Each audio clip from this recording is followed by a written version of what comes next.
એક તરફ રાજ્યમાં અહીંયા ખાસ જુઓ તમે અલગ અલગ શહેરોમાં આવા જ પ્રકારે મોતના ગેમ ઝોન ધમધમી રહ્યા છે. રાજકોટની ઘટના બાદ આ ચોંકાવનારા આંકડાઓ સામે આવ્યા છે. રાજકોટમાં જ ફાયર એનઓસી વિનાના 7 જેટલા ગેમ ઝોન ધમધમી રહ્યા છે. અમદાવાદમાં ફાયર એનઓસી વિનાના 4 ગેમ ઝોન છે.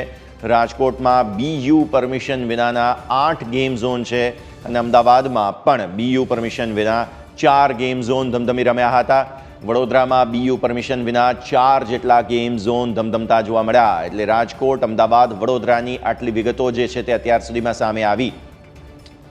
મોતના જે ગેમ ઝોન છે તેની અમે આપને વિગતો આપીએ. સૌથી પહેલાં રાજકોટની વાત કરીશું.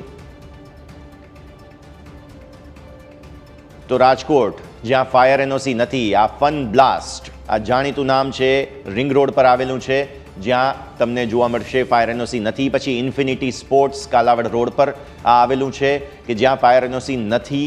આ સિવાય નોકઆઉટ કરીને સરિતા વિહાર વિસ્તારમાં એક ગેમ ઝોન આવેલું છે કે જેની પાસે પણ ફાયર એનઓસી નહોતું. વેસ્ટર્ન ગેમ કરીને એક ગેમ ઝોન છે જે નાના મહુવા રોડ પર આવેલું છે.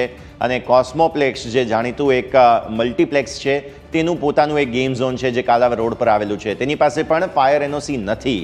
આ સિવાય વુપી વર્લ્ડ 150 ફૂટ રિંગ રોડ પર આવેલું છે કે જેની પાસે પણ ફાયર એનઓસી નથી.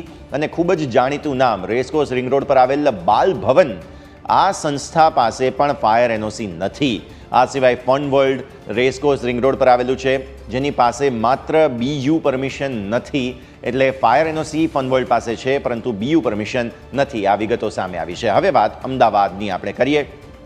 અમદાવાદમાં ફાયર એનઓસી ન હોય તેવી જે સંસ્થાઓ છે તે નિકોલમાં બીયુ છે પણ ફાયર એનઓસી નથી. ફન કેમ્પસ કરીને એક ગઈકાલે જ આને સીલ કરી દેવામાં આવ્યું હતું. ત્યારબાદ ઘુમામાં ફન ઝોન આવેલું છે કે જેની પાસે ફાયર એનઓસી નથી. જોધપુર ગામમાં ગેમિંગ ઝોન આવેલું છે કે જેની પાસે ફાયર એનઓસી નથી. જોય એન્ડ જોય ચાંદલોડિયા વિસ્તારમાં આવેલું છે કે જેની પાસે પણ ફાયર એનઓસી નથી. અને એક જોય બોક્સ લગભગ બોપલ વિસ્તારની જે છે તે ખાસ ગેમ ઝોન છે કે જેની પાસે માત્ર એનઓસી છે, ફાયર એનઓસી છે પરંતુ બીયુ પરમિશન નથી. આ જોય બોક્સ. તો આ બધી જ અમદાવાદની ગેમ ઝોન.